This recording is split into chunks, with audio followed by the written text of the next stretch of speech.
Nung lumaki bigayan, ihip ng hangin nag-iba. Nagbalikan na sila. Pero nung panahon ng krisis, kami lang yung natira. Nanindigat sumigaw. Sa halip na bumitaw, nung muntik tong lumubog, kayo yung di na lumitaw. Nandyan lang nung meron na. Nandyan lang nung meron pa. At nawala nung nawalan. At sa inyo ni Tipsy D, si Arik, di nakawalan. Ang kakapal din ng muka.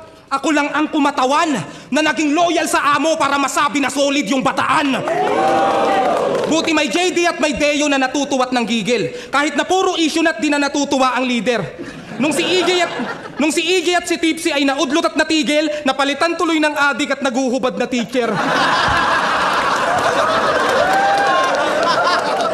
Puro gaya lang si Moco Jean. Sabi ng mga feeling rapper na angat. Ulul iba yung manggagaya sa na-master ang lahat. Kahit sabihang replika, hindi ako tumigil pa.